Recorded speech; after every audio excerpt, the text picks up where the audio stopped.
Hi dear viewers, पिछली video मैंने आपको एक्सरसाइज 4.1 और कंप्लीट एक्सप्लेन किया था कि भाई क्वाड्रेटिक इक्वेशन कैसे किसे है, यानी क्वाड्रेटिक पॉलिनोमियल ही क्वाड्रेटिक इक्वेशन है कैसे, ये मैंने आपको दिखाया था।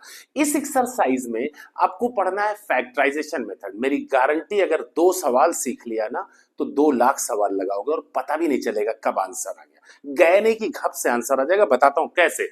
एक्सरसाइज 4.2 का पहला क्वेश्चन है, find the roots of the following quadratic equation by factorization method. इसमें कितने पार्ट दिया? 5 पार्ट। उसका पहला पार्ट देख लो। पहला पार्ट है x square minus 3x minus 10, x square minus 3x minus 10 equal to 0। क्योंकि मैंने आपको बताया था, पहली ही वीडियो में बताया था कि जिस पॉलिनोमियल की जितनी डिग्री होती है ना उसके उतने ही जीरोस होते हैं। जीरोस को सॉल्यूशन बोलिए या रूट्स बोलिए। तो इसकी अगर डिग्री 2 है तो इसके जीरोस भी 2 होंगे। लेकिन कैसे, आओ देखते हैं। और याद रखिएगा, किसी भी पॉलिनोमियल की जितनी डिग्री होती है ना उतने उसके फैक्टर्स होते हैं। हर फैक्टर को 0 पुट करोगे तो तुमको जीरोस मिल जाएगा। ओके, आओ देख लो कैसे। ये देखो, ये क्या है, एक्स स्क्वायर का कॉफिशिएंट क्या 1 और यहाँ पे कांस्टेंट टर्म कितना 10। इन दोनों का प्रोडक्ट करो तो 10 1 जा। अब बताओ कैसे ऐसे 2 पार्ट में तोड़े कि ऐड करने पे कितना आ जाए -3। साइन देख लेना ध्यान से, नहीं बाद में कहना कि मौका पता नहीं रहा। तो मैं क्या जानू मौका पता नहीं रहा, ध्यान से देख लेना। अच्छा, अब बताओ ये 2 से कटेगा कि नहीं? काटो।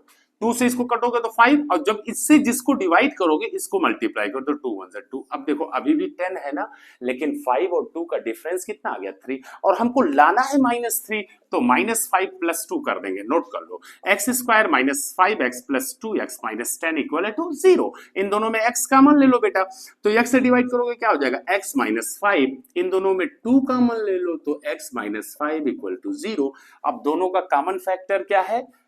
x minus 5। दूसरा फैक्टर क्या हो जाएगा? x plus 2 equal to 0। अब दोनों को अलग अलग 0 पुट कर दो। x minus 5 equal to 0, x equal to 5, x plus 2 equal to 0, x equal to -2। तो इसके जीरोस क्या आ गए? 5 और -2। Okay, note it. The second problem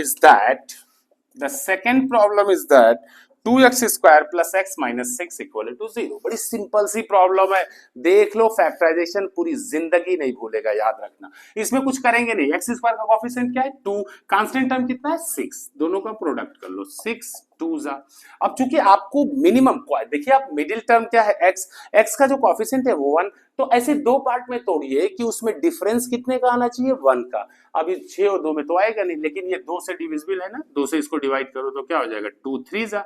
तो इसमें 2 से मल्टीप्लाई करो 4। अब बताओ 3 4 में डिफरेंस आ गया कि नहीं 1 का? लेकिन ये प्लस एक्स है, यानी +1 आना चाहिए। तो +1 आने के लिए क्या करो? +4 -3 कर दो, +1 आ जाएगा। तो अब मिडिल टर्म ब्रेक हो गया क्या? 2x स्क्वायर प्लस 4x और -3x माइनस 6 इक्वल टू 0। अब इसको सॉल्व कर लो। इन दोनों में 2x कॉमन है, 2x कॉमन ले लो तो x प्लस 2। इन दोनों में -3 कॉमन ले लो, ब्रैकेट में दोनों पॉजिटिव हो गए। 3 से डिवाइड करोगे तो क्या हो जाएगा? x plus 3 2 6 equal to 0। अब इसका कॉमन फैक्टर क्या आ गया? x plus 2। Next factor 2x minus 3 equal to 0। अब इसमें दोनों को अलग अलग 0 पुट करो। x plus 2 equal to 0, x equal to -2 और 2x माइनस 3 इक्वल टू 0। तो 2x इक्वल टू क्या होगा? -3 को ट्रांसपोज करो 3, x इक्वल टू 3/2। तो इसके जीरोस क्या होंगे? -2 और 3/2। ओके, एकदम अच्छे से देख लीजिएगा। ओके, नेक्स्ट बताता हूं, पहले इसको नोट करिए। Third one is that, root वाली प्रॉब्लम मुझे ना आया उतना, आओ दिखाता हूं कैसे। थर्ड प्रॉब्लम है √2x स्क्वायर प्लस 7x और प्लस क्या है? 5√2 इक्वल टू 0। अब इसके जीरोस आपको पता करना, बड़ा सिंपल सा सवाल है, बहुत सिंपल। आओ बताता हूं कैसे। एक बात बताओ, एक्स स्क्वायर का और इसका प्रोडक्ट जब करोगे तो ये √2 है, ये 5√2 है, तो 5 इंटू √2 2, तो 5 2 10 और 5 और 2 को जोड़ोगे 7 आ जाएगा कि नहीं? तो बस रख दो ना, क्या दिक्कत है। तो ये हो गया √2x square plus 5x plus 2x plus 5√2 equal to 0। इन दोनों में क्या कॉमन है? x कॉमन है, इसके अलावा तो कुछ कॉमन है नहीं। तो ये बचेगा √2x और प्लस x से डिवाइड कर दी तो ये बचा 5। इन दोनों में क्या कॉमन है? यही मेन है। ये देखो 2x लिखा है ना, 2x को क्या लिख सकते हो? √2 इंटू x और प्लस वो क्या है? 5√2। अब बताओ √2 दोनों में कॉमन मिल रहा है कि नहीं? तो यही चीज लेना है, याद रखना। तो √2 कॉमन ले लिए तो बचेगा क्या? √2x और प्लस क्या बचेगा? 5। Okay equal to 0। अब इसको मिटा, अब इन दोनों का कॉमन फैक्टर आपको क्या मिल गया, √2x + 5 and the next one is that x + √2 equal to क्या हो गया 0। अब दोनों फैक्टर्स आपको पता चल गए, दोनों को अलग अलग जीरो पुट करके जीरोस पता कर लो। अब यहां पे देखो √2x + 5 equal to 0, √2x equal to -5, x equal to -5 upon √2, इसको पुट करो 0, x + √2 equal to 0, x equal to -√2। This will be the solution. Okay, note it. Next one is that 2x²